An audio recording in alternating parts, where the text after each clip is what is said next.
yo creía que tú y yo sería por siempre. Y yo pensaba que el amor no podía parar. Y lloré, me moré ese día también. Mi alma amando y gozando tanto amor.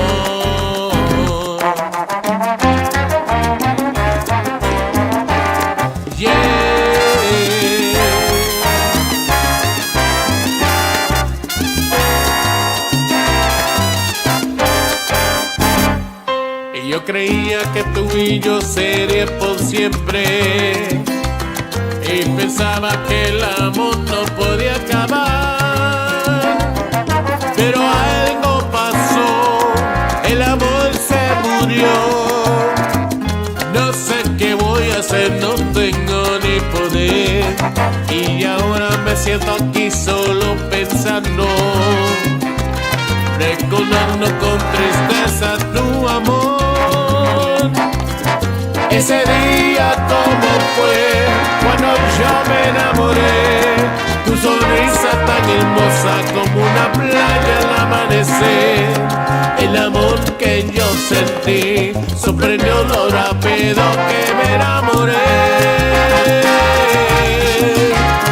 Y creía que era por siempre.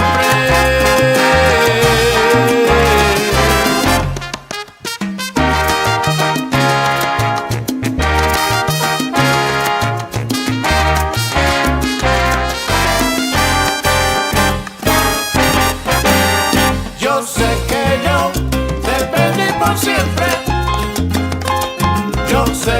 yo te perdí por siempre. Ese día que me dejaste solito en la casa, tú me dijiste que tú querías otro cabrón cerca de casa. Yo sé que yo te perdí por siempre. Yo seguiré luchando, derivando y pensando, reventando mi mente. ¿Quién se hombre? Yo sé que yo te perdí por siempre.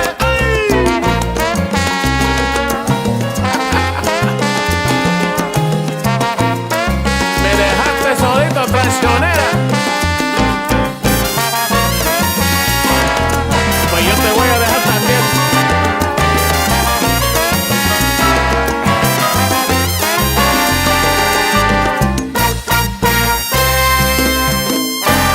Ahora qué caramba quiere de mí. Te perdí por siempre. Ya que sé que nunca te voy a ver. Me quedé solito. Ay, me mata cada día tu vez. Te perdí por siempre. Mi alma me duele. Solito. Y cada día sin ti me vuelvo más desesperado sin tu amor. Y ahora sé que te perdí por siempre. Esto sí me duele. Ay, que mi corazón tiene razón de fallar en este momento. Y te perdí por siempre. No me lo puedo creer. Te perdí por siempre. Yo nunca, nunca te voy a ver. Me quedé solito. Increíble. Te perdí por siempre. Mi corazón me duele. Me quedé solito. Te perdí por siempre. Que nunca estaré en tus brazos otra vez. Solito.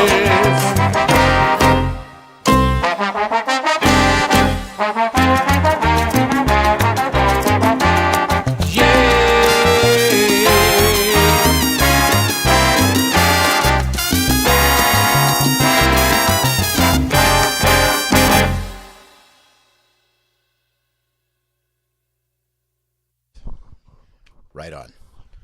Hello. All right. We're doing it. We're finally here. We're finally here. Thank you so much, Dad. Today's guest is my father, Ric Feliciano. And my son, the host. Yes. For some reason. I don't. I'm very cordial. People and love I, the face. Freaking agreed. So Yeah. See what happens. I really appreciate you. I hear this. some stories. What do you mean you hear some story? I hear some reports. From Will? Might have to take you out of the woodshed. Dude, someone should have done that a long time ago. But I'm past correcting you. Yes, I know. At this point, there's no correction. It's just like, Let go. get rid of, right? How hard was it with 4 boys to do that, man? That's just whatever. Just Is life it- goes on, you know. Let God Did you be have to God. emotionally detach altogether from just like, these I mother. don't know. I don't remember it being that hard, to be honest with you. I just Really? Yeah. Okay. When you trust God, you just you just do whatever you gotta do. Yeah, that makes sense. And but yeah, it got hard sometimes when you freaking Yeah. Oh yeah. or you and Bill would fight or whatever. Right. Pull a knife from time to time. Hey, Yeah. whatever, Break a glass or Right.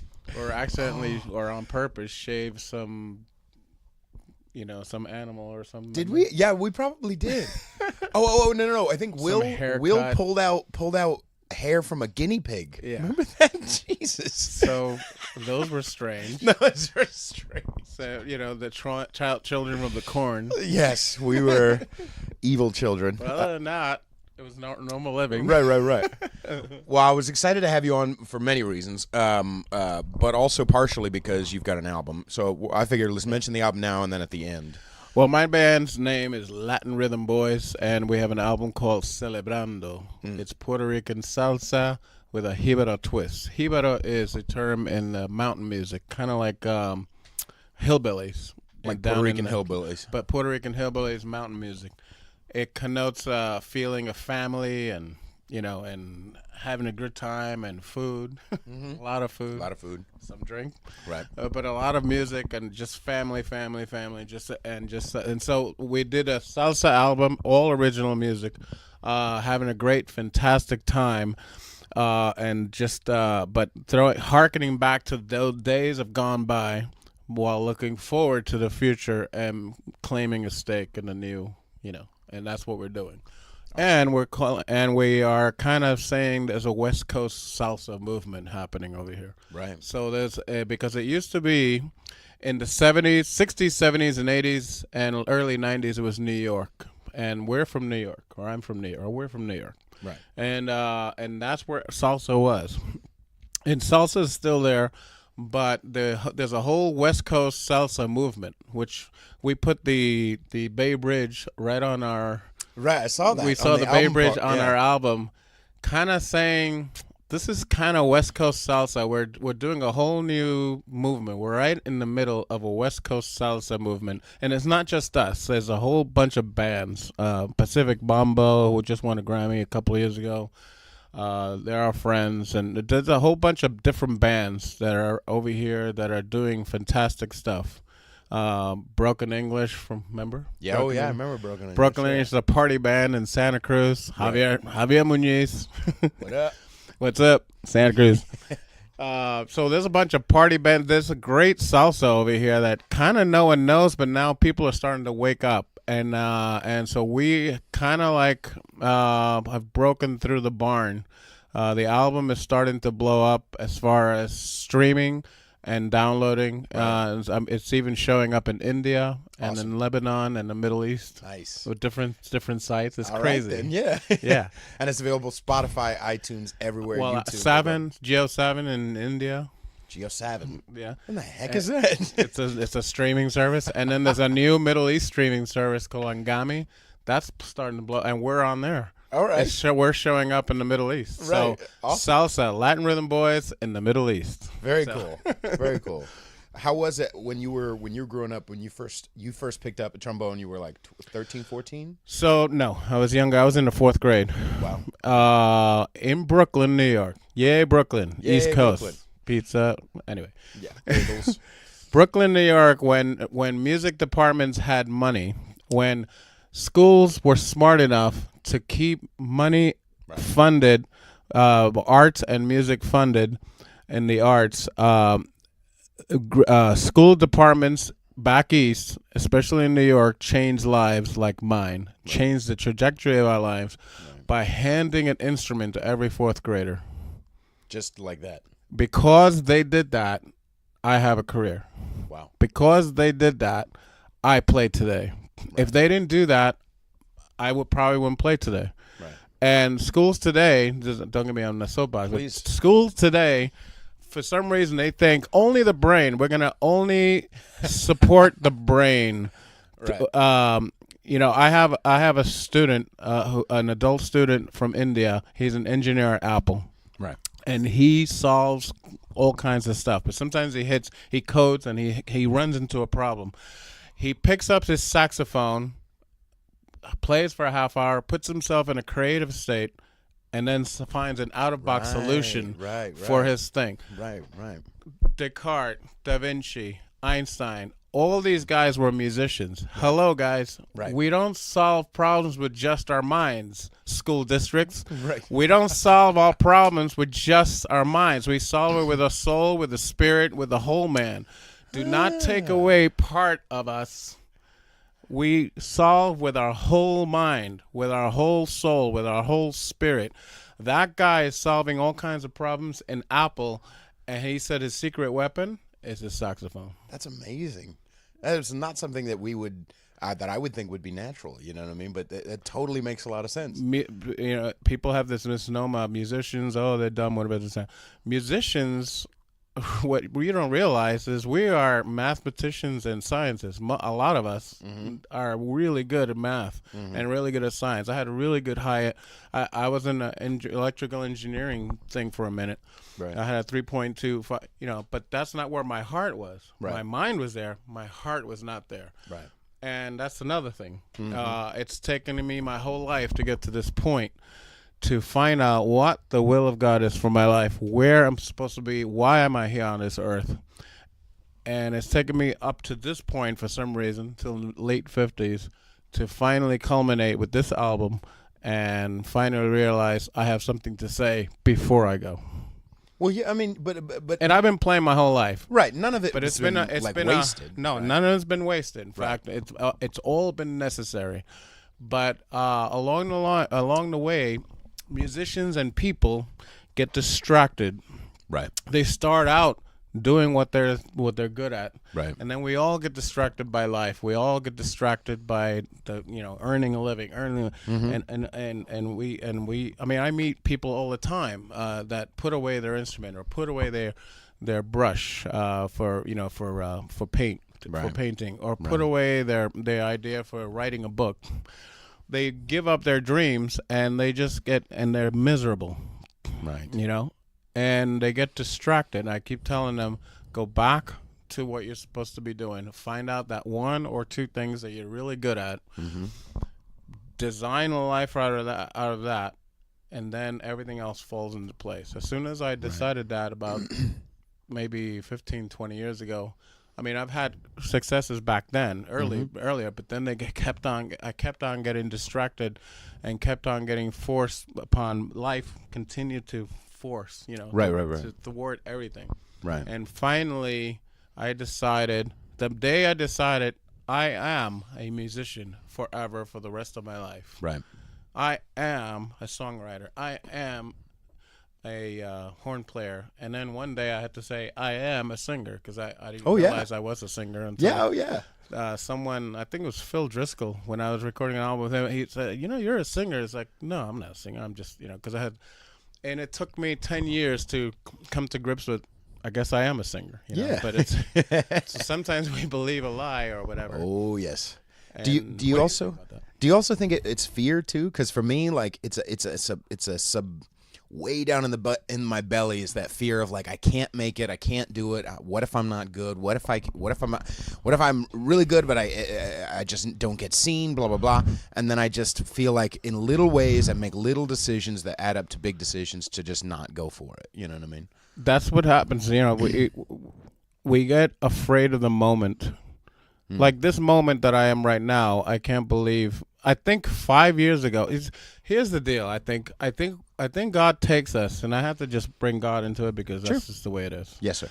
I think God takes us to different levels, different things that we can handle. Okay. What's happening now with the album now, and people getting all crazy about it. I don't know if I would have been able to handle that 5-10 years ago. Okay. And I have to admit that, and I have to look back and say, you know what? Thank God that didn't happen back then or 10, 15 years ago, because I was a different person. Right. And I wasn't ready for that. But I am ready for it now. Nothing's scaring me now because I know I am finally being aligned with the perfect will of God, what I'm supposed to be doing on this earth before I go. But to get to that point, guys, we all go through hell. Right. We go through crap.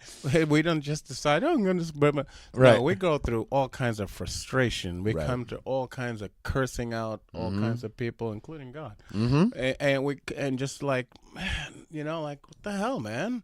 Like, why do I have to go through this crap? Right. I mean, I went through divorce. I went through all kinds of stuff that are painful. Right. Painful. I no money, poor for a while, for years, and that adds layers of dimensions to your life, that you turn around and utilize to create music. Right. Musicians go through crap. Right. We all go through crap, but then we utilize that to create fantastic music. Right. Music that is really good sometimes, a lot of times, comes from a heart and from a life that has gone through a lot of stuff. Right. And sometimes when I perform, sometimes the worst day of my life, sometimes I perform the best. And I don't know why. Why that is. I come off the stage, man, that solo was great. It's like you had no idea the day I had. Right. I had this. I was talking about it, but this last song on the album that I'm making was kind of all about that. It was about fear, and I knew it was about fear, and I knew what the structure of the song was going to be, and I had it, but I didn't have the lyrics, and I had the drums and the guitar, and I had 8 other songs that I was working and finalizing and tweaking and getting right and blah blah blah blah blah. But I was just I didn't know it at the time, but I was so afraid of writing the lyrics and cementing the lyrics and doing it wrong, that it wouldn't sound good or that it wouldn't blah blah blah, that I didn't write the fucking lyrics for like a year. And then I finally I put myself in a position where I told Gowan Matthews, the producer, I was like, okay, we're gonna do recording on March 27th, and like on the 26th I was like, yep, I have the lyrics ready. So I literally had to that night just force myself into it for like 2 hours. That all the time, guys. When you're having a friggin' problem, give yourself a deadline. It is such a fantastic tool. Right. When you put yourself, there was this one time where it's like some artist called, say, hey, can you play 2 days from now? And it's like, yes, I can. And like I gave myself a commitment, and it's like, oh my God, I can't believe I said yes to that guy, because I had to like now ram up and get ready and you put yourself behind the 8 ball. When you do that, you call up all kinds of great stuff inside. Right. You have to pay the price and put yourself at risk. Great stuff happens when you put yourself at risk. That's why I'm going to, that's why I keep saying that's September. That's why I'm so proud of you. To New York. New York, it's a crazy thing to leave the nest, to leave the comfort zone. Right. But that's what you kind of got to do. Sometimes you got to strike, and if you fail, actually, failing is a secret that people don't realize. Failing, that's when you realize you learn so many things. I'm not saying that that's what's going to happen, but I'm saying that there are different things. It's not going to manifest itself the way you think. It's going to actually be better. Right. But you don't know what it is yet. Right. But it will be better, actually. And then you turn around and it's like, wow, that was a really good move. Right. Yeah, I mean, I can tell, and you think about something. I'm not a big subscriber to the idea that like, oh, worry, like you manifest it. Because I mean, I've thought some insane things, the worst, my brain is, crazy. But I do think there is something to the idea that like you meditate on something long enough, you have these fantasies about what it is, And not that you get expectations of what it would be, but you almost do manifest it. You know what I mean? Like you almost do call it out a bit. You know what I mean? Like if I just think, oh, if I just shoot low, then I'll just have a low life. You know, but if I shoot high, you know what I mean, and think about what I want. You gotta take a chance, man. Sometimes that's why some people. I have this friend who's been working on this album for 7 years. Said, come on, man. Step away from the stove. The sauce is done. Right. Shut the oven off. Right. Put it out. Right. And get to the next one. Because sometimes you can mess around and crap around with the mix, whatever, and it's like messing around with, the sauce. The spaghetti sauce was fantastic, and then you messed around with it because you kept on dealing with it and dig around. And it's supposed to be eaten. Yeah. You know, like we're supposed to enjoy it. It doesn't have to be the perfect meal. Take a chance. It's not going to be perfect. There is no perfect music out there, guys. There's no perfect mix. There's no perfect musician.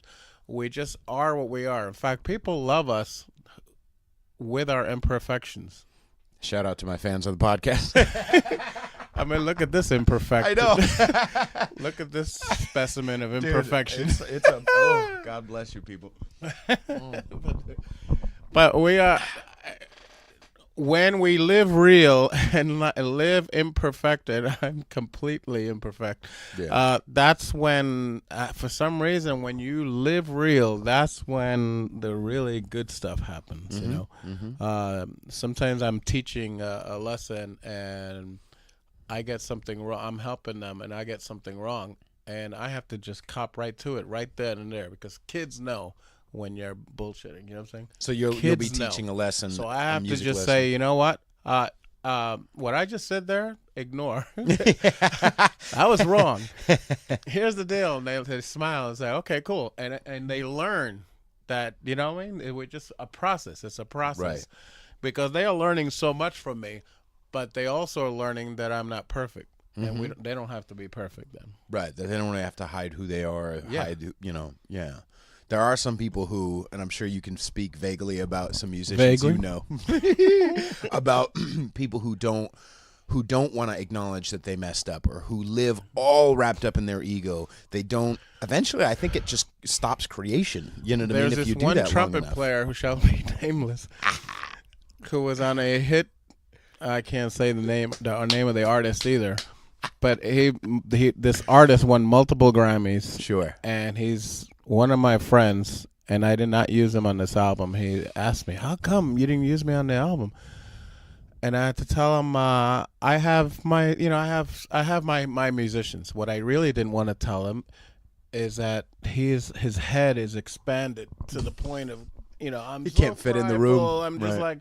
And I've played. He always wants to be introduced to every gig that I hire him. He wants to be introduced as the trumpet player for so and so and so and so. And it's like, why I played with Billy Joel, and I did. I played with Billy Joel, Paul Simon, Foreigner, once upon a time. I don't live in the past and say, you know what? I want to be introduced or whatever. The past is the past. You got to move forward. And what did you do for me lately? What did you done for me today? What are you doing now? What are you doing tomorrow? Right. Well, that's what you got to live. And you can't just bore. It's like taking out family pictures and boring the crap out of people. And there was this guy. This is when I decided I will never use this guy. Right. We were performing same at guy a or huge, a different guy? Same guy. We were performing at a jazz festival with 10,000 people out there. And 3 horn players, me, him, and the sax player. And he stepped away when we started soloing. So I did not get hired to play solos in this particular gig. And me and the sax player looked at each other. It's like, no problem. Step over there. Me and the sax player, we were like, had people going crazy. Me and him trading back and forth. So we were getting people crazy. Crazy people were going crazy over our solos. And the trumpet player, Mr. Prideful, was like, oh, and then he looked like an idiot. Right. Because he missed the moment. Because when you decide that you're more important than the music and the moment than the people out there who paid a lot of money to see you play, you need to give them you need to give your heart to 110%. To hell with what you did in the past. Stop living in the past. Stop living in, you're not more important. Did he think that like he should be getting paid more to solo? Is that, or can he not solo very well? It's not in my contract. It's not in my contract. Stop it. Gross. You know, like, come on, man. I'm with you. And sometimes he cracks way up on the high, and I needed someone secure. So I used the Grammy winner actually on this album. There's a bunch of Grammy. Actually, in this album, there are about 7 or 8 different Grammy winners. Awesome. I loaded it up. Not just me, but Earl Miranda is the part owner of the Latin Rhythm Boys. It's his family that started this whole project 60 years ago. His father started it. His father's name is Junior Miranda, and he started this thing. This is a 3rd generation project. Wow. And Earl Miranda and his brother Henry Miranda are the brainchilds of this thing. I came in and, was the music guy. Mm-hmm. And so the 3 of us make a fantastic team to formulate this next generation. This is a celebration. Celebrando is introducing the world of Latin Rhythm Boys, and we are celebrating 60 years of music. Awesome. A multi-generation. So where was I? What was I saying? You were saying, what were you saying? Imperfection. You were talking about musicians who get caught up in the past and miss the moment. You were talking about... Oh, so I used on this project, so we used a bunch of Grammy winners on this, and one of those guys, his family, Earl's family's, one of those big, huge salsa guys who just died about a year ago. His name is Johnny Polanco, and he's huge salsa guy. He was also my friend. I hung out with him in L.A. for a lot of times. He would like to eat. Yeah. He would say, "Let's go eat," and he was a big guy, and a musician guy. He was an incredible musician. But every time we were in L.A., we would go eat Chinese. Let's go eat Chinese. His heart was a heart of gold. In fact, I wrote a song in honor, and I called it Homenaje Polanco, which means basically honoring Johnny Polanco, because I wanted to give a gift because he changed the heart of salsa on the West Coast so much. And this is a West Coast salsa tribute, basically. The band. And Puerto Rican. And so L.A. is going, this is playing. Homenaje Polanco is playing in L.A.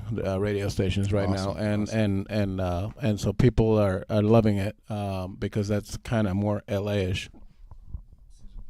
and because he was L.A. right, and he's family. Earl Miranda's and Henry Miranda's family. So on that album, we have another. And on that song, we have another Grammy winner. His name is Jimmy Bosch. Jimmy Bosch is a huge, he has 8 Grammys. Wow. He is an amazing musician, amazing trombone player. He's all over the world. He lives in Japan right now. Wow. I believe. There's a big salsa movement in Asia Japan? Right now. Yeah. Nice. And so he's in the middle of that. How did you record with him? Did he send it through the wire, or he came here? He came here. We recorded two of my songs. I did this instrumental called Sentimiento Miranda. Me and him did a duet. You got to hear that. It's incredible instrumental with Chino Nunez, which is yet another Grammy winner, and Christian Pepin, another Grammy winner. Chino Nunez, he was a timbale player. He played with Hector Lavoe. 20, 40 different major acts from the last 30 years. Wow. But some of the major ones were Fania, Hector Lavoe, all those guys. Right. Christian Pepin, he's an amazing conga player. He just got a Grammy with Pacific Mambo. Okay. And that's San Francisco. So, so they all came and acknowledged that there's something going on the West Coast. We're in the middle of it. They wanted to jump on this album because something's happening with this album. Right. And so we wanted to, and I feel it is so cool and so great that I can't take credit for it. I think it's just God doing it. And I know that itself. sounds weird and stupid, whatever, No, but no, it really, really, really is. I can't really take. I don't know how it's happening. Right. I just know that this is the time that I was born for. Right. That's what I feel. That's awesome. And there's more that we're already working on album number 2. And Jimmy Josh, we already recorded With Jimmy Bosch. another song. We already put that in. That's awesome. We basically wrote a song. I wrote a song called well, it's not just me, but Earl. All these songs that I'm saying I wrote, I also wrote with Earl Miranda. Okay. So we co-wrote, but I did the music and the arrangement. What does Earl play? He is the head. He's kind of like the John Lennon. I'm the McCartney. Okay. Lennon, he was the visionary, whatever. He was a musician, but he was more of a Like the direction. He's a He's big the picture heart. guy. Got it. The thing would die without him. Put it Right. that way. Right. The McCartney was he's the nuts and bolts. Right. He would make the bass go up and down. You know, he would make the vision happen. Mm-hmm. I'm kind of like the McCartney, and he's like the Lennon. Nice. You know what I'm saying? And so together we make a great team. Nice. And So you said you wrote a song that Jimmy Bosch is for. Oh yeah, so the so next that album. one that's not even going to be heard until the next album. But basically, Lo Boricua en la Bahia, which means the Puerto Ricans in the Bay Area. This is how we do it. There's only like 5 of us. This is how we dance. There's a lot. There's a lot more that coming out of the woodwork, especially with this album. Oh, okay. And they're coming out of the woodwork, really. People are like, Hibaro? What? Yeah. I thought it was only, because there's a lot of Mexicans Now, here, but there's not a having lot said that, all West Coast and better, of course, yes, I am New York. I will always be East Coast New York. Right. I don't know why I'm here in the West Coast and doing a salsa thing, but it's just what I'm supposed to be doing. Mm-hmm. I can't explain it. I in some parts of me would rather still be in New York, Right. but I'm here and I'm totally West Coast right now because this is what I'm supposed to be doing. Right. And it's West Coast salsa. Right. And And you've got so- roots here. You've been here for a long time. I've been here, Yeah. for a while now, Yeah. since for almost a little over 20 years ago. So When was the last time you went to New York? a few years ago, 2 or 3 or 4 years ago. Was it just for family stuff or music Yeah. stuff too? And music, yeah. Okay. And I've been recording with different artists. I just recorded the album number 5 with John Lee Hooker Jr. I run his Wow. horn section. John Lee Hooker Jr. is a blues artist. Right. In 2004, we recorded an album called Blues with a Vengeance. That got nominated for a Grammy. I did the horn arrangements for that. Very cool. And I've been doing the horn arrangements ever since. For John For all those. And album number 5 is the best album. Okay. They're literally shopping it now. It's going to drop in the next couple months or whatever. And it's a gospel funk album. It's unbelievable. Okay. Because Larry Batiste, who is he's the conductor for the Grammys. He's my friend, and he got me on the album to do writing the horn charts. Oh my God, this album! All the Christians in New York are gonna totally love Christians worldwide because there's nothing like the song. Imagine a blues guy in your face with guitars and horn section that like Tower Power horn section type of thing. Right. Doing black gospel, Right. with a Oakland choir behind you. Nice. Black gospel. Nice. You know what I mean? Right. Really, just power. I mean, one voice more powerful than the rest. Right. He does this thing. There's this one song goes, holy, holy, holy, holy, holy, holy, yeah. There you go. Man, you gotta hear this thing, man. It's See, this is incredible. I love that. And then the horns, I would put ba-da,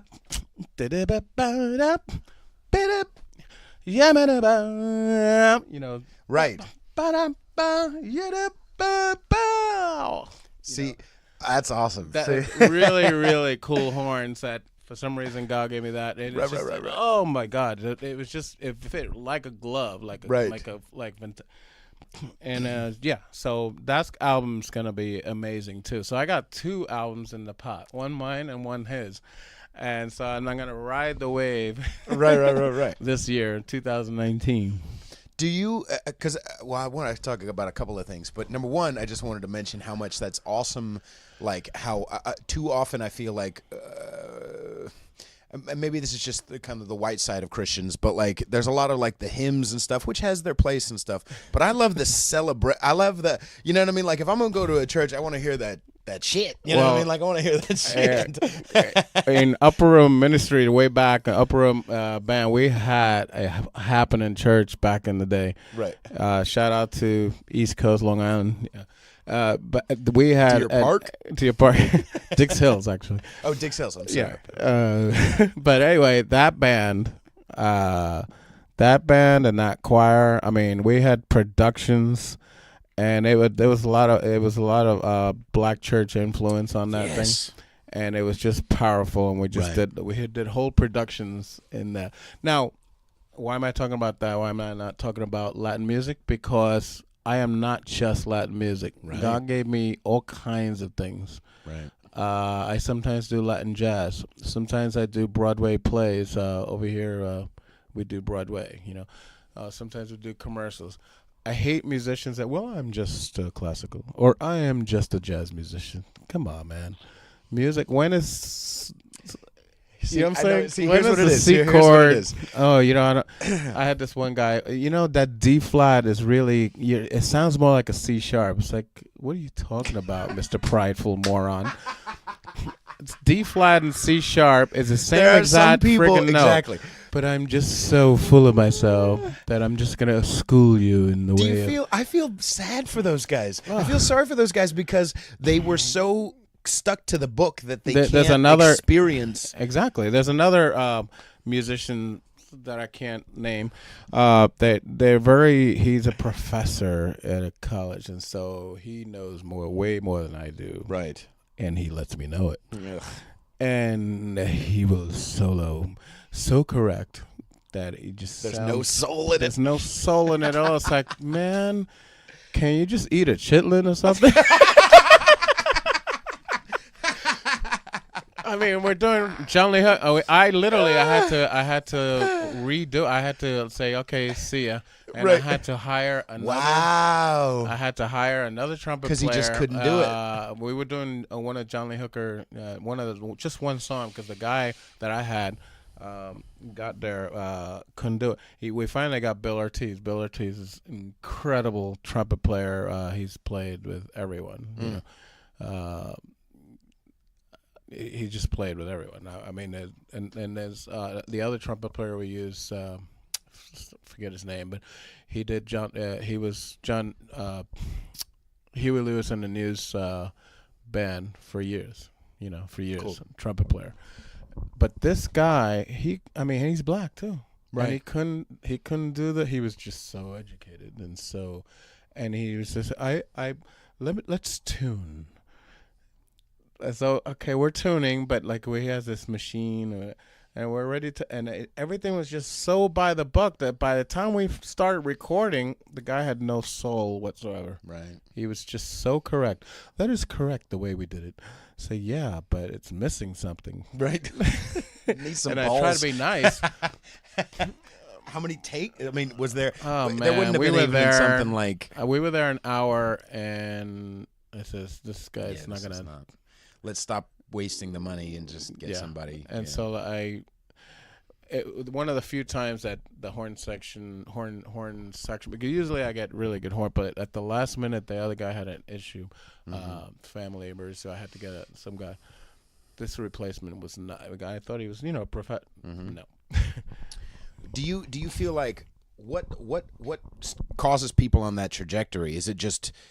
Do they maybe have the juice, but they're focused too much in the music theory and they lose the juice, or do they think there is something they don't have the juice? There is mechanics versus vision. I say. Okay. I tell my students, do not get caught up so much in the mechanics that you lose why the heck you're playing in the first place. You lose your joy. Right. Sometimes you get caught up in and then learning the instrument, or the instrument becomes a joyless exercise, and it becomes a hassle. And you got to step by. It's like, why? I did this the other day. I stopped the lesson and says, "Why are you playing? Why are you here? Why am I here?" And it's like, what are you talking about? It's like, everything's a problem here. And so why we got to start talking about. And I'm not the elephant in the we're room. not even going to be dealing with this until Right. we finish why the heck you're playing in the first place. Wow. I made the student cry. But we had to get to a certain point. Yeah. And he realized, dude, the next lesson, he was boom, right on. He was just exploding on the instrument. And he was like, "Okay, you're back." I said, Right. And he started laughing. It's like, yeah, I had to my mom made me, think about why I'm doing this and we decided, they had a family meeting. Right. So that's, after many years I've been teaching 34 years, 3 decades, I've learned a few things. Right. And one of the things I learned is mechanics is like a diet. It doesn't work. Mechanics is just how you get there. You got to look as to why. Yeah, answer the why. Why are you playing? Why are you learning instrument? Why are you performing? Even doing this thing. If you don't love it, or if you're not supposed to be doing that, don't do that. Mm-hmm. That's what happens with so many people. They get distracted. I was selling real estate once. Right. And I was doing a good job.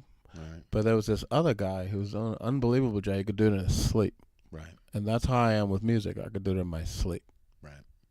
And there's something that you could do with a lot of work, but would be joyless. And then there's something you could do in your sleep that God gave you the gift for, Right. that you operate out of grace rather than out of works. You operate Him giving you. It's like giving you the oil, Mm-hmm. to operate, rather than you trying your hardest, going against the grain of what you're not supposed to be doing that in the first place. Right. And you're hearing this voice saying, "I'm supposed to do this, you're supposed to," and you ignore the voice, and sometimes all your life. Yeah. And that's why I tell kids, and I tell you guys, do not get caught up in the minutia of life. Do not wake up when you're 30 or 40 or 50, say, "What the hell happened?" No. And sometimes don't marry the wrong person. Sometimes they tell you, that you got to be for each other. You know what I'm saying? Right. That's what happens too. Sometimes you are doing the right thing, but then the other person doesn't see it. Right. And they just... they tear down until you're dead, until you're like totally squashed under the thumb. Right. And you can't, you end up living the wrong life. Right. That way when you acquiesce to that. Do you feel like a piece, because for me, sometimes I feel like a piece of me is looking for an excuse to live in fear. And when someone gives me that, then I can just sit in whatever that is. A piece of you is looking for what? Looking for an excuse to not do what I want to do, and looking for an excuse to live in fear, and then someone even just gives me a glance to do it, and then now I can do that. Now I can be then afraid. You feel like shit later. You feel like crap. Of course, because you didn't do the right thing, right? And you delayed what you're supposed to be doing in life, right? That much that you just delayed it. Right. And a couple of days turns to a week, turns to a month, turns to a year, turns to 10 years. Right. And you went the wrong way. And what happens when you live the wrong life, you end up hurting yourself physically. I ended up, for a while, gaining so many pounds. That's the other thing that's happening. I've lost 165 pounds in the last, year and a half, 2 years, almost 2 years.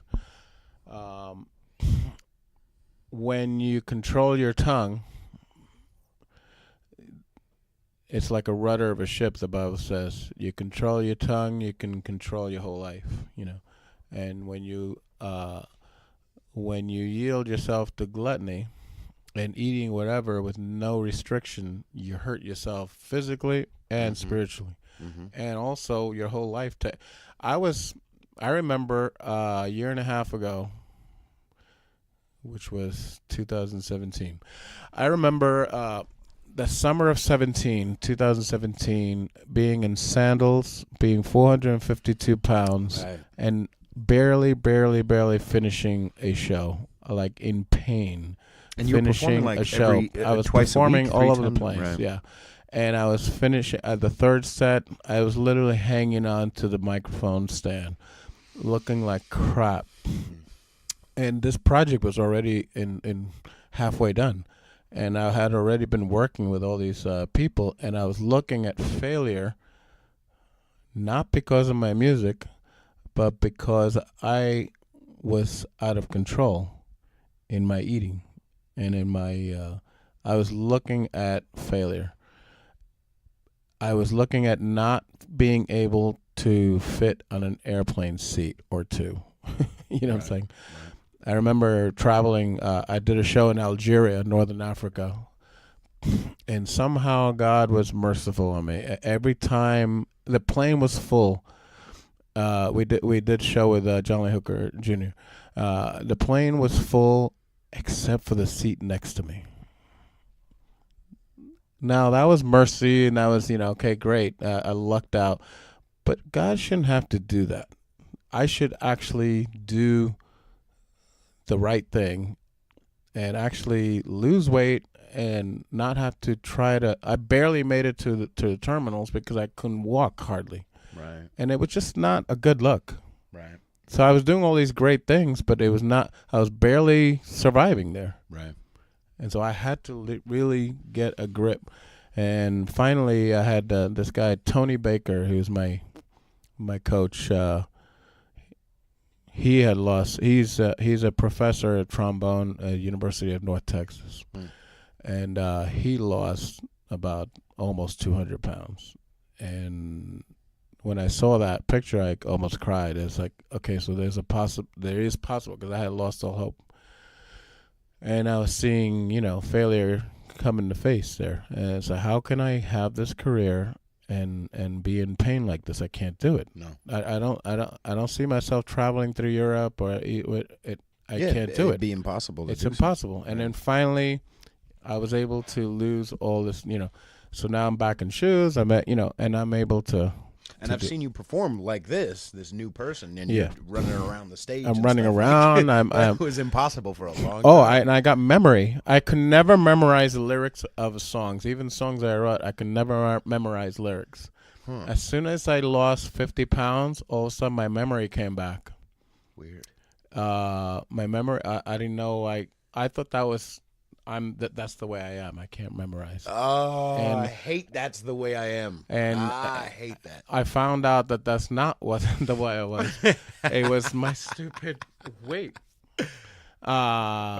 Because as soon as I lost 55 pounds, I went into the 300s, 390, something like that. I was 452. When I was 390 or whatever, I was doing a show in Denver, and I remember stuff. It's like, wow, I'm starting to remember stuff. And so I'm in the hotel room. I started memorizing lyrics, and I memorized it, and it stayed memorized. And that was, in my adult life, that was the first time I could ever do that. It's like, wow, what's happening here? And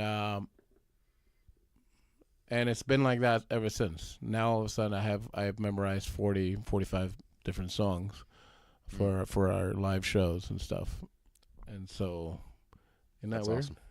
It's very, and that's very cool. because the journey, health journey. It's the little decisions that change the big trajectory, but it's like We are a product of our decisions. Yeah. And it feels like over and over I make the decision like, okay, you know what? Screw it. I'm just gonna, like you were a huge influence. Like when I saw that you had lost weight, I was like, okay, like I have no excuse to because I was up to 315, and your genre needs you to look like you are now. Right. your genre, especially. Not that my genre was any less. There's one John Popper. You know what I mean? Like, and that was '90s. You know what I mean? When you didn't have, So like, yeah, no, Yeah, what you're doing with your album and your thing, you have a whole different thing going on. Right. You needed to get down there, and you did it. So I'm very proud of you for that.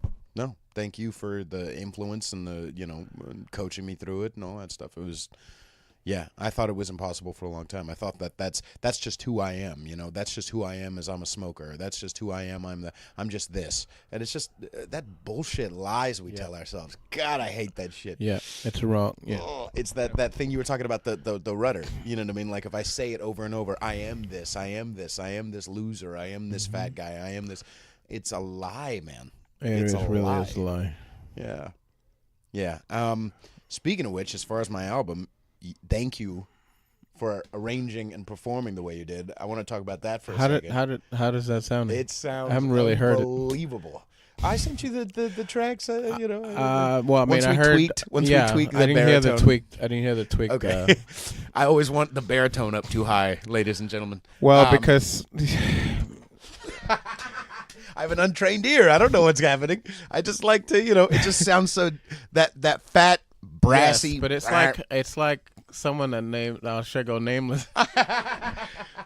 Too much spices sometimes. Right. In some dishes that people cook.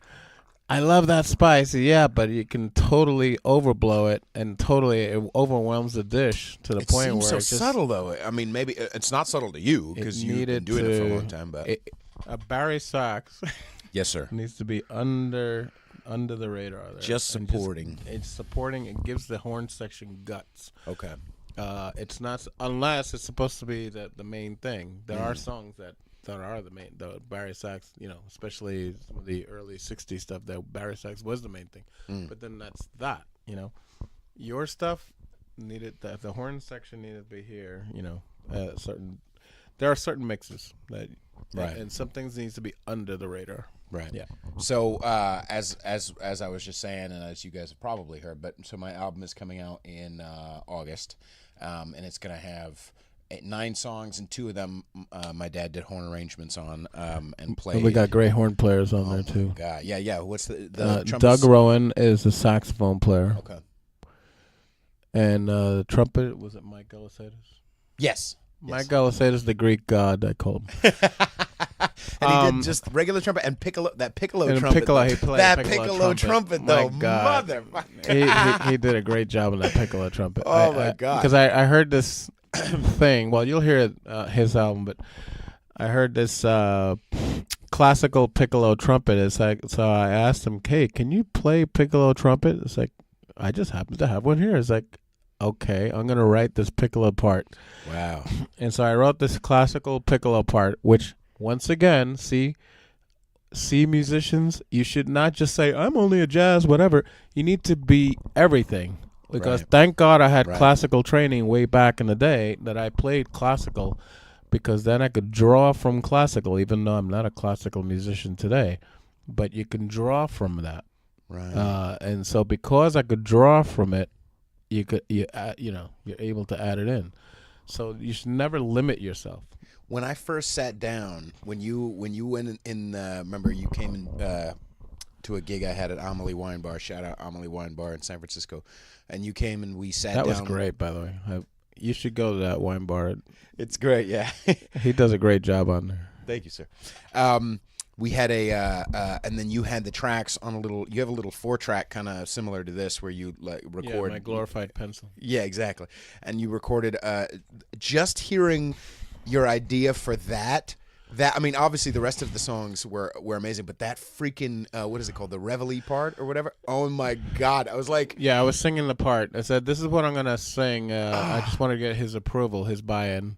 And just his face said, okay, yeah, he likes it. So I'm gonna I was like, before it's I more than commit, just... before I write, go on the software and start writing, I wanted to get his buy-in, and it looked like he liked it. Well, I know I've said this a million times, but I've absolutely fucking mean it. It's more than just like, wow, it's so cool that I get to have my dad. Like, do you understand the talent that you have, that you put into my songs, was just like, how in the...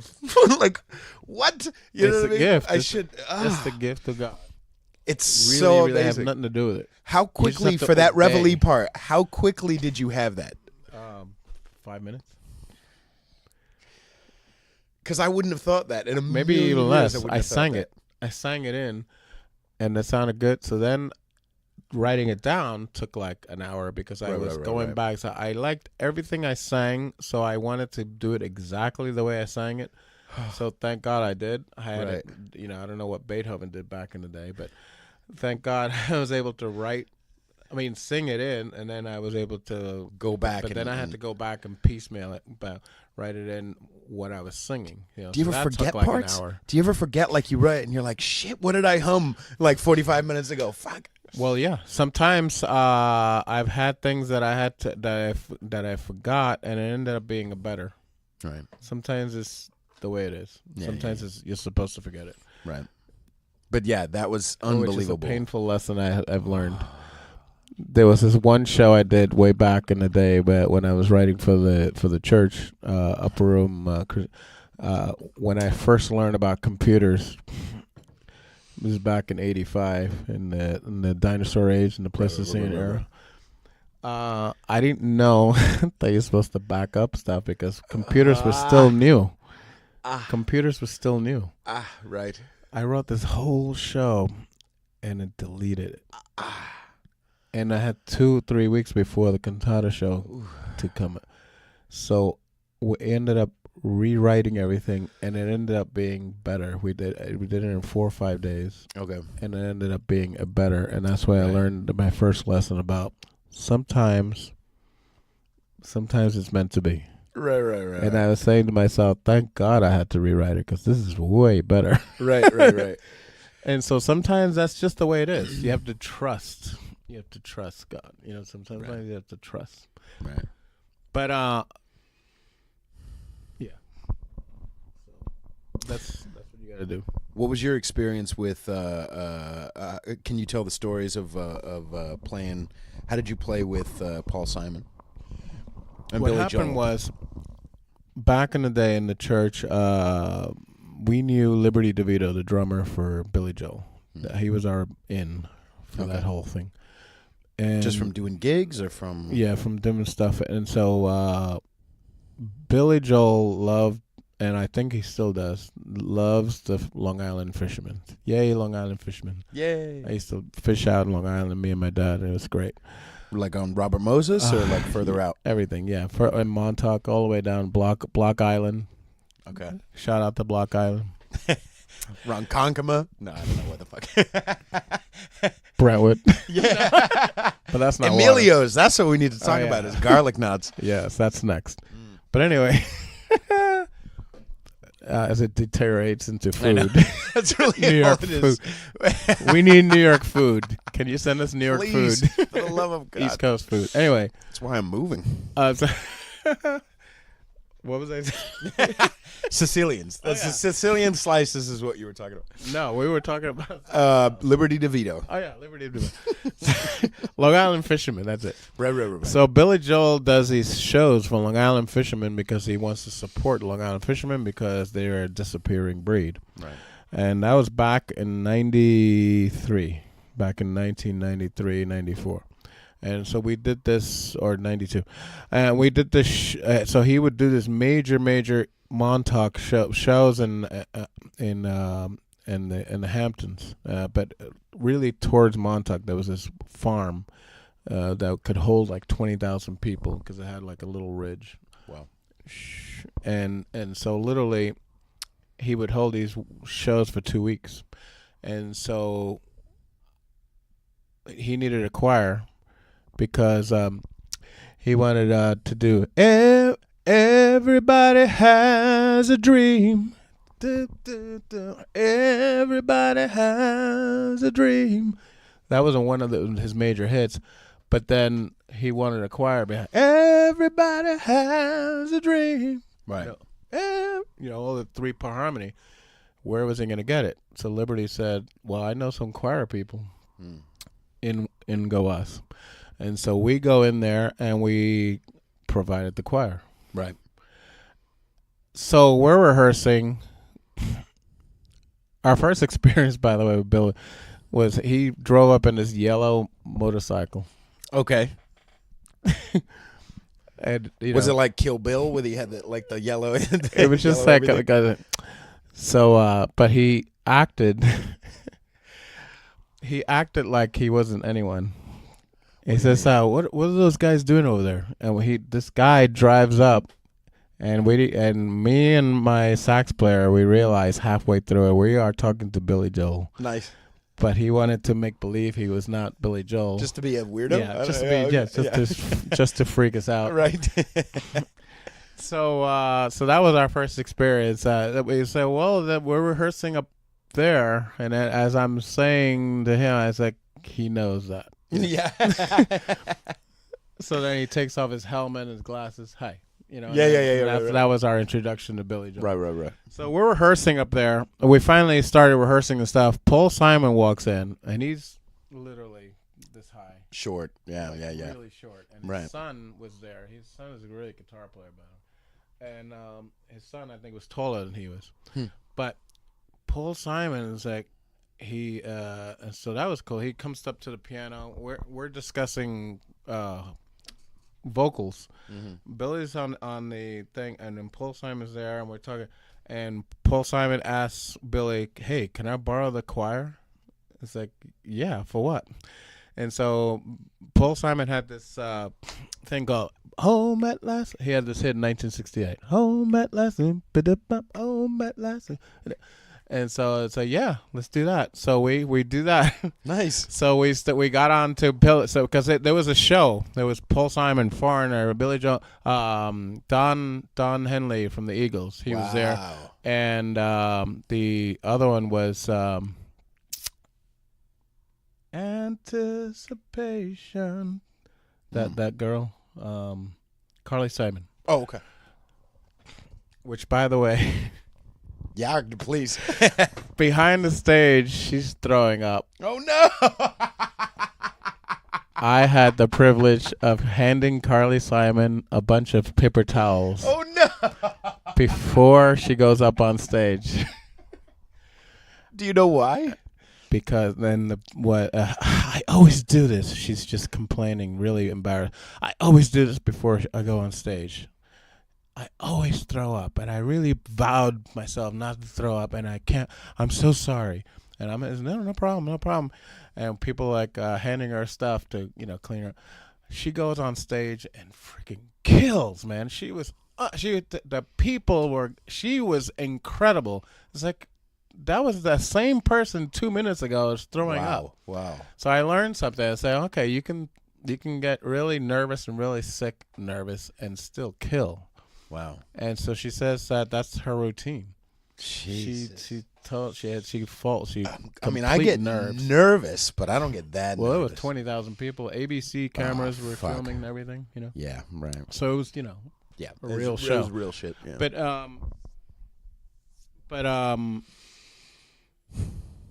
so you're discussing vocals, Paul Simon. So we're discussing vocals, and then Mick, I forget his last name. Mick from Foreigner walks in, and I didn't really recognize him. I just, because I didn't know. I knew Foreigner. I just didn't know every individual person. Right. And so he goes, "Hey, how's it going?" Hey, and so they're just the three of them conversing, this and that. What are we gonna do? Oh, so we're first. They're trying to figure out who's going to go first. Right. Because Billy's going to be last. Right. It's New York. Of course he is. That motherfucker, I got to say, he can sell out Madison Square Garden every night for a month. But, he doesn't leave New York. He doesn't come to, He loves New York, and that was an issue back then.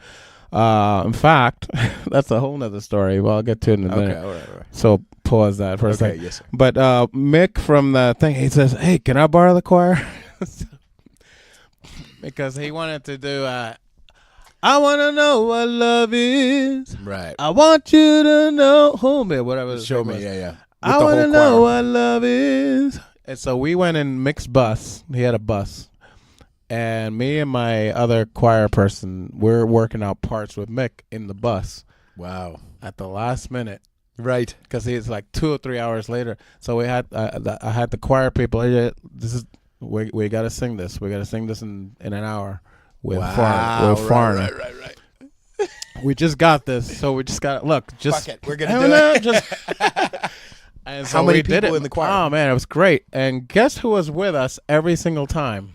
Christy Brinkley, because Christy Brinkley was married to Billy Joel. Billy Joel, right? And she couldn't sing. Oh, but she sang with you guys. But she wanted to sing, and Billy said, "Let her sing." Oh no! Oh my God! It was a Yoko Ono situation. God damn it! So a Linda McCartney situation. I literally put Christy Brinkley in the middle, towards the back. Right. Because I was placing him, and where the mics aren't. So Christy, can you go? You know, because they have the AKG mics. You know, those things pick up everything. You know, those the square choir mics. Okay, yeah. They pick up like you know. So I said, "Oh my God, she's gonna sing like she couldn't sing." Right. It's like, why is she in the choir? But it was cool. It was, and so every single night we were done, I would get a hug from Christy Rigg. All right. Well done, sir. It was great. Right. But that was the only good part. Right. But but she couldn't sing at all. Right. But so you got to sing I Want to Know What Love Is with how many people in the choir? The reason they broke up is because Billy Joel is not a California guy. He's an East Coast guy, New York all the way. Right.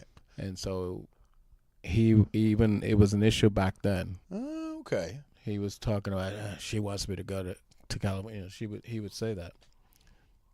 He was already saying that. Right. And so she wants me to go to California, but I can't stand fake people. You know, it's like, as if, you know. Well, I mean, there's something to it. Shit, I mean, yeah. Well, well, let me just say this. Yes, sir. Please. In New York, people know their neighbors. Over here, no one knows their neighbor. Right. No one wants to know their neighbor. No. I'm generalizing, but right. In New York, people, you get to know your neighbor. And right. That's what I was saying on Kev's episode, on a bunch of other people's. Like, there's this idea that like New Yorkers are rude. It's no, we're real. Right. We Californians you have a friend for life. Right. Californians are very, very nice. I'm generalizing. Understand. Just anyway. But it's shallow. You know what I mean? We'll be more patient in the line at the pizza place, but if pizza places even fucking exist here, but there is one place. There is one place, but there won't be. You know, they won't know you like people know you in New York. Yeah. Right. So where's the pizza place here then? Is it Escape from New York? A Slice of New York, asony.com on Stevens Creek. He's the guy from Lower Manhattan. Ah. His family has a bunch of pizzerias in the Bronx and Lower East Side. They open up a place over here, and it's exactly what we grew up with. Very cool. You got to go over there. It's fantastic. A Slice of New York? Mm-hmm. It's fantastic. And it's on Stevens Creek down in Sunnyvale. San Jose. And also one place he has a second place now in Mountain View. Nice. But tri-state people, I mean New York, Connecticut, New Jersey. Right. We that are transplants over there, we go there like refugees. So where are you from? Where are you from? Right. Where are you from? Oh, we're from. Oh, yeah. You know, we're like refugees. Right. We go in there until 12 midnight. Right. Trying to get a real pizza. Jesus. But anyway, California Pizza Kitchen exists. Californians, so sorry. I press it. So what was the I was just gonna ask. But Mexican food here is unbelievable. Way better than the. Yeah. Maybe I'm spoiled. Maybe I'll miss it, but I don't really give a like. I don't know why. I mean, maybe it's the Puerto Rican. Maybe it's the Puerto Rican. I would rather have me some squash, so, cabocha. I would rather have arroz con gandules with some plantains. And by the way, maduros are good. By the way, before you leave, tostones, motherfucking tostones all day. Before you leave, we need to do another Puerto Rican feast. We need to do 7 of them. I don't want. I need to do a lechon. Pernil. We'll put on the Puerto Rican music. Because my Puerto Rican music, we have with the. You know what we do? You know what I want really bad? So this is a Feliciano thing. I don't even know if it's a Puerto Rican thing, but we should get it on tape because there are people in New York and Florida who will listen and go like, my heart. Arroz con gandules with freaking tuna or the tuna and rice. Oh yeah, la tuna. Tuna and rice. Absolutely. I don't know why. Noreen Feliciano, my sister, Noreen Feliciano, she loves tuna and arroz con gandules. I'm gonna go hang out with them. Go over there. Noreen, we gotta eat some tuna and rice. So stupid. I will travel 3,000 miles to get freaking rice and tuna. Oh my god. Oh yeah. With just a little bit of applesauce. Where was that? Where did the applesauce come in? Was that just that's us? Billy. That's Billy. No, okay. That's not me. That's Will. Yeah. Well, that's he Will. did. You know what? That's a Will thing. It's a weird mix, but that is not me. That is not Eso no es puertorriqueño. It's blanco. And speaking intense, of, man. Yes, sir. That Starbucks coffee, eso no es café también. You know. Why do you like McDonald's coffee? Because it actually tastes way better than it's not burnt. Why did it just go out of focus? There we go. I've never really. I think I've had McDonald's coffee like once. It's way better than Starbucks. It just seems like an old. It's not. All right. It's creepy. But anyway, I mean, it's not Puerto Rican coffee. Right. This is just make do coffee. Right. How you feeling on time? I'm good. Okay, cool. Let's go a little longer. Okay. So what was the last time you grew up in Long Island originally? No, I'm sorry. You were born in Brooklyn? Yeah. Okay. I was born in Brooklyn. Yeah. Is that when were you that old when you started playing, or did you first move to Long Island before you started playing? I started playing in 4th grade in Brooklyn. Okay. And Elliot Funleiter he was an amazing music teacher. He changed my life. He called my parents. It's like he has something, Very cool. And Mom and Dad thought I was in trouble. Because he sent a message. He sent a note on Friday. So all weekend long, I was in trouble. And then Monday, he tells me, I have music talent, this and that. I should do something. This is in 4th grade. He called it out. That's awesome. That's why teachers change lives. Right. Now you're a teacher. Yeah. I pay it forward. I had 4 great teachers in my life. Okay. That first one. That's one of them. Were they and all the other music one teachers? Or? One of them was not. Okay. There was another one at the same time. His name is Mr. Fody. Mm-hmm. He was my 4th grade teacher, and he was and then the 2 of them conspired basically to say, "You are a musician. You are a That's awesome. Yeah, they totally changed my life. Right. Now, there's something that's only really an East Coast thing. It doesn't really happen out here, but drumline. When did that start? We don't. Okay, Concord Blue Devils, here, Santa Clara Vanguard. But over there, it's like televised. Like over there, like that's everybody's true. doing it. Well, that's drum and bugle corps. Yeah. By the time high school came around, I was in Long Island. By that time, started marching all over the country. Drum and bugle corps are fantastic bonding experiences. What is it called? Drum and what? It's drum and bugle corps. Bugle. Okay. We played bugles. I played the baritone bugle. And so, we marched and competed all across the country. I was with the Garfield Cadets. They were from New Jersey, and so I would go all the way to Garfield in New Jersey. How did that get started? Like, so it's not connected in Long Island to the high school only. No, I was also in high school. We were a championship high school music for 3 years there. In fact, we marched in the Thanksgiving Day Parade, 1978. Nice. And in the inaugural parade for Jimmy Carter. Nice. Very cool. We represented New York State. So we played in Washington, D.C.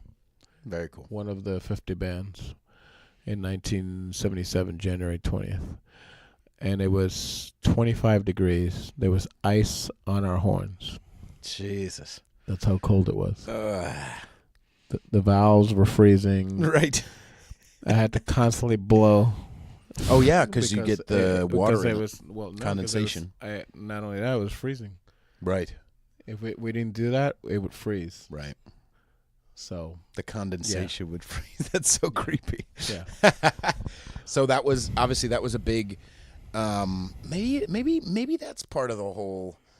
I don't know, the whole the difference in socializing with East Coast and West Coast. Maybe that's part of the whole thing. You know what I mean? Like, is that idea of camaraderie that happens on a big scale? You know what I mean? Obviously, over here there's karate and stuff like that, but like on a big scale, that's a bunch of kids all like learning to play with each other from like all over the but there's a lot of bands here now. I mean, because there's a lot of us that are teaching privately. That's it moved from the school to the private sector. Right. And so we are teaching private, and by the time it gets to high school, there are actually some good programs out there now. Right. But yeah. What was it like when you first started teaching? What did you start teaching? Because now you teach everything, right? I teach trombone, trumpet, saxophone, flute, clarinet, and songwriting with some other people. Nice. I play about 18 instruments, you know. Right. I sit with the keyboard, and sit with the horn players. And high school kids, I helped them try to get into college. For example, there was this girl that I was teaching her songwriting, and her dad was a videographer. And so what we did was she wanted to get into NYU. This is about 7 or 8 years ago. And so we stripped commercial. We got a Cheerios commercial and whatever. We stripped the music, the audio, and we put the music that she wrote that I helped her, you know. Nice. We put the music, and and she put the voiceover, and the videographer dad put it all together. Send it to NYU. She got a scholarship. Oh, that's awesome, man. And so today, she works at Google. Very cool. In the music division, and she's an unbelievable. And she says, you helped her a lot. I helped her. Yeah, that's very, very, very cool. I have this other kid in USC, University of Southern Cal, right now. He also got into a musicology degree, scholarship. And I was able to help him get into that. There's something called musicology degree where you can join engineering and music together. No longer do you have to choose music or engineering. You can do both. Why? Because there's music in everything. Music in all our devices. Right. And so an engineer with a music background, right, especially if they're great musicians, which they are, right, can have an edge. Interesting. Over a so-called engineer that has no background. Right. That's crazy. Yeah, that's a recent development in the last few years. Right. Yeah. I don't know. I mean, yeah, go ahead. So going back to this, to this album thing, I wanted to just say that this is a culmination, a celebration of just, all this stuff. All this stuff embroiled, and I wanted to just put it out there. Well, it all feeds each other. I mean, the fact that you play blues, the fact that you're a teacher, the fact that you're from New York but you've been spending a lot of time out here, the fact that you eat a certain type of food, everything serves each other and makes what it is. And that's what I think you've helped me out a lot with. That's an actual powerful thing. The fact that you've helped me out a lot with this idea. That is true.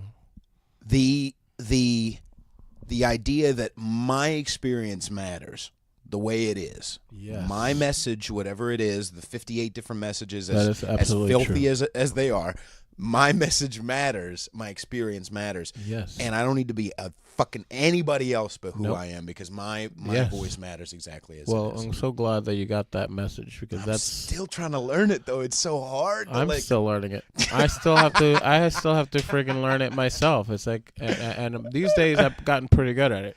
right. But I have to talk to myself. It's like, stop. Just, you're not that. You're never going to be that. Right. You're this. Right. Like this, because sometimes I see people playing till 2:00 in the morning, and this band. I'm so done playing till 2:00 in the morning, meaningless gigs. But there are people that make careers out of that, and that's great for them. And they have great stuff. And I had like one part of me say, "Well, how come you're not doing that?" Because I'm not that. Right.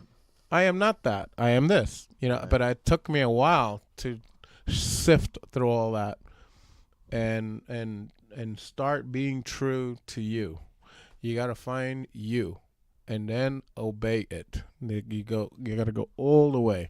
And like you said, your experience matters. Everything that I've gone through, bad and good, all the teaching, all the lives that have gone through my life, all those streams come together to a mighty river, like the tributaries that feed into the Mississippi.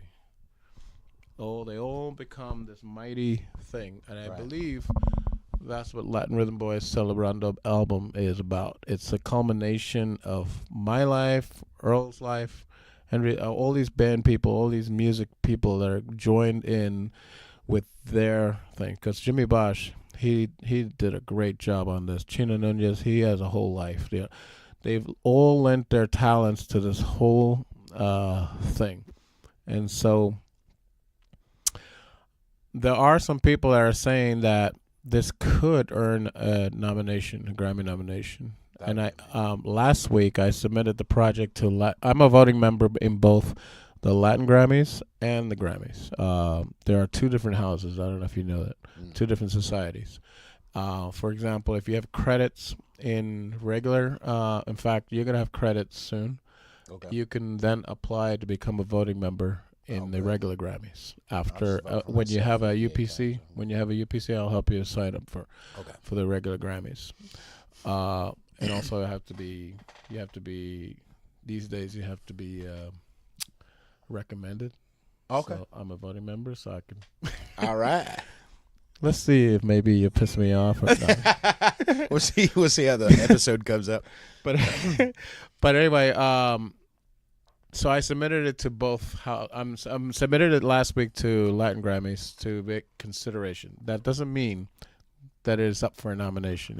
Some people think, well, it's not up for anything. This is just to consider. Right. This is just submitting it to the process, and then in the voting members in the summer will vote it or whatever.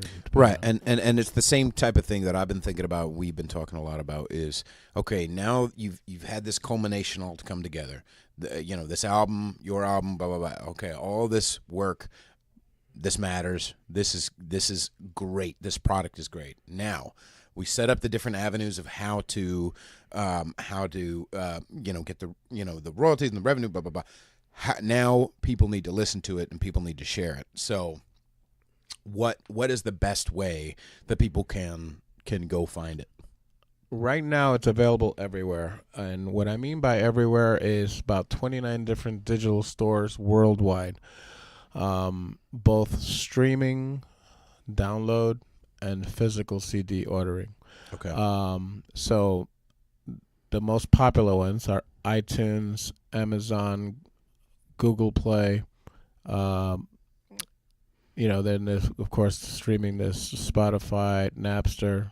I used to think Napster was whatever, but they're turning out to be a major player. Nice. Again. YouTube Music, there's different and then in Middle East there's Angami and Saban in India, right, and in Asia, right. But iTunes and it's everywhere. Literally they're worldwide, right? Right. So and there's literally 20 other different sites. Okay. That people can go. So literally you can either stream it. And people think, oh, you sure? It's like, yeah, you can stream it, Yeah. But I'd rather you download it. But Right. this is kind of where I'm at, right now. It's all good. It's all going to be, and people are downloading it left and right. Thank God. Yeah. And there are a bunch of physical CDs that also people are buying. Awesome. But really where I'm at is I just need to do this. We all need to do this. Oh, and I sat with a music supervisor the other day who is with had a Grammy event the other day. And we were talking about she puts music into films and TV. Right. And so she might have a couple of uses. Very for cool. Music. So stay tuned on that. That's called sync licensing, which means synchronize your music to video. Right. That's another powerful, Oh yeah. thing. Yeah. And so I'm exploring that. We're exploring that. So yeah, there's a lot of things, but the best thing is just to at least let's just have a party. That's kind of where I'm at right now, but not to forget that there is a business side of it, and Yes. So that's what. And thank you for your help with that too, because it's so, yeah. it's definitely not where my mind is. So Well, because there's a thing. I had to talk the other day to this musician that shall go nameless. Well, you can be too caught up in the business side, monetizing, and it's like, okay, well, let me school you. Does anyone know your music? Has anyone heard your music? how about fuck you, pay me? Does anyone know your music? In today's day, no one knows your music. Right. They didn't even put it online. I can't tell you how. There's this that whole annoys major me work. so much. There's another thing that they should have put this thing online. It's unbelievable that they didn't. This thing is incredible. I can't even say the style of it because they don't know who I'm talking about. Right. But this thing I was part of, they did a fantastic job. Literally, the production is great, and it's a style that's fantastic. It's not this style. It's another style. They did a great job, but they were afraid. There's and they mask fear with thinking that, oh no, I just need to be really serious about the art. Fuck you, I excuse me, but you got to be able to disseminate. Yeah, people need to hear it. No one hears it, so it falls away. And the Bible says you hide your talent and you bury it. God's gonna take that talent and give it to someone. Right. You can't hide your talent. You can't hide the gift that you're given. Right. The gift that you're given is made to be able to turn around and pass it out. Right. And that's what we're about. We are about giving that which was freely given to us, right? Mm-hmm. Freely you shall receive, freely give. Right. If you don't give out, you become like a stagnant pond. Right. If you freely give out, you remain fresh like a river. And more ideas come. More stuff comes. More failure, more success, and you have to get it rid of it. Because you didn't hold on to it, and I'm just afraid, then God's not going to give you any more. Right. Because why should I invest in something? Right. He says to himself, why should I invest there? It's not going to go anywhere. Let me invest it to that person. He or she is doing this. Right. So that's what he meant about. That's why, like what you said, I agree with what you said. Just you put it out. I'm so glad that you're not working another 5 years on your stupid project to the point where you deteriorate it, which we know some people. Yes. So, you know what I mean? Come on, man. Just put it out and don't be afraid and just put it out. But it's not perfect. Yeah, but you know what? My second album is already better than this one that I have already. Right. Absolutely. I think that's going to be better, but I don't know. But Right. I think so far, so good. Right. But this one's great. I'm just saying that you grow. Right. You evolve. Right. But you would not grow if you stayed here afraid and not putting it out. You got to put it out. That means also taking care of business and doing and getting smart. I've been taking myself to school to find out how to do this in 2019. How do you do this and not be Blockbuster?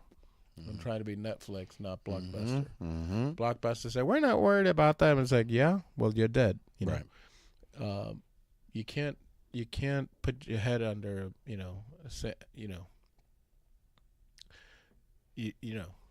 just can't be stupid that way. Right. You got to be smart about things and trust. That you look around and then learn and go to school and go to school. I mean, not go to school. School yourself. In today's day and age, you can learn anything on YouTube or in this and that, or asking people, professionals, and people are freely willing. I'm always advising all kinds of people all the time. Me, right? And between YouTube and whatever, you can find out how to do something. So, with there's something called rights, performance rights and mechanical rights and all kinds of. I found out how to do it because you have to, or else why? Let's say this thing is successful and it blows up, but then you don't get recompense because you were just, oh, I'm not afraid. I'm not about money. It was like it's not about you're about money. It's that you need to be responsible. Right. If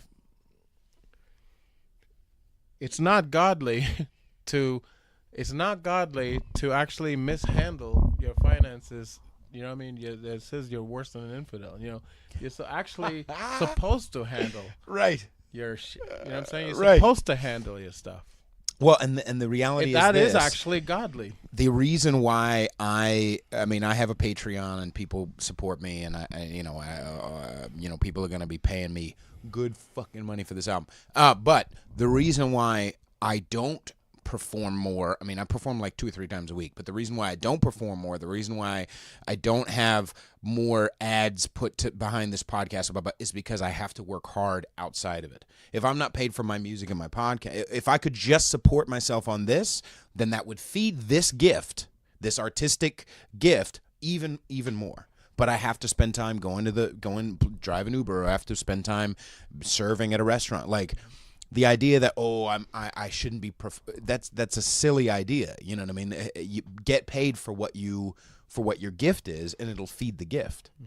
You know what I mean? I don't know. So. Yeah, I mean the sync licensing girl. She was saying just don't give your things for free just to be in the movie, just to have your music in the movie. Right. Don't they are willing to pay, they are willing to do what they got to do. Don't just, right. Right. You know what I'm saying? And it imbues your gift and your product with value when you put value in it. I keep saying this, but like my price has gotten higher for performing, and like sometimes I'm like, when someone asks me for a quote and I'm like, I'm nervous about saying this much, and then I just say this much, and they're like, yeah, I got you. You I'm gotta like, do okay, what you gotta do. I've been teaching for 34 years. You think my price is when I was teaching 5 years? Right. I bring my whole music industry expertise. I bring 34 to years to you, your student, to your right. child. Right. And you know what I'm saying? I'm not being prideful or anything. I'm just saying it's a matter of fact. It's value, right? So people can. Sometimes there's a couple of times where I have kind of quote unquote heard from God. Say, you know what? I got to give these people a break or whatever. Right. But or sometimes I have to do. Sometimes you have to acquiesce. Sometimes you have to actually give them things for free, even in this life. Right. And there's plenty of times right. that I have done freebies. Right. I have a lot. Right. So if people knew me like 10 years ago, like 10, 15 years ago, I was doing more free stuff than. So it's not like I've never, I've paid a price, like I said, for this. Right. You have to evolve. You have to pay your dues. Right. So that's what you got to do. So my idea is at the beginning of this podcast we'll put in one of the songs, and you'll tell me which one, and then at the end of it we'll put on one as well. But I think so if people want to support this, if people want to find more out about this, go find Celebrando by Latin Rhythm Boys. iTunes, Spotify, YouTube, wherever you buy music, go buy it. and then share it with your friends, share it with your family, play it while you're eating arroz con gandules and tostones and whatever. You know what I mean? Like, dance. Enjoy. Yeah, I had this one lady. She was cooking. She was cooking and listening to the music. I'm cooking right now. I'm cooking some Puerto Rican food, listening to your stuff. Right. Great Job. Right. Yeah. Okay. Cool. It really sounds great, Dad. I really. You like can it? hear. Yeah, you can hear the experience. You can hear the, Yeah, it just there's I always say this. Sorry for the language, but there's give a fuck in it. You know what I mean? Like, there's a lot of it, and not just from your end, but from all the musicians who went behind it. Yeah, it's beautiful stuff. So thank you for that. Cool. Thank you for coming on the show. Yeah, I finally made your famous show. Yes.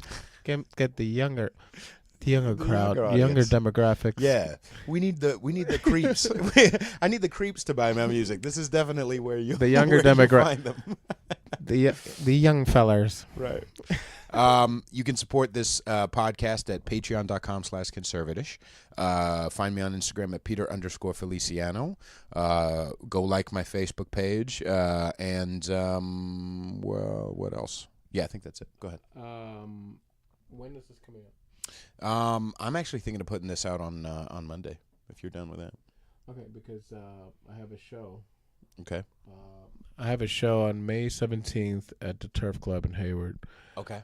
And we With have Willie the Latin Torres. Rhythm Boys? Yeah, and we have artist Willie Torres coming with us. Oh, okay. Yeah. That's awesome. So. Okay, so Hayward Turf Club? Turf Club in Hayward. Yeah, it's going to be a major show. And we're playing all the music live. Big dancing, all that stuff. Everything. I've been to a show of theirs at the Cigar Bar. Actually, I think I went to the Turf Club. Cigar maybe once, Bar, too. I'm there on Saturday night at the Cigar Bar. Oh, okay. So this is before this is the Turf Club in Hayward. That's going to be May 17th, the third Friday. In Nice. fact, we're residency all summer long there when we're in town. Very cool. So Awesome. Well, I hope to see and you we're there. filming a music video the next day. Oh, okay. Yeah, we're starting to we're filming 2 videos. The first video is Saturday Okay. to Well, support the project. If you need a bald guy to flirt with girls in the background, I'm happy to do it. Cool. Yeah. Thank you very much, everybody. Thank you, Dad, for coming on.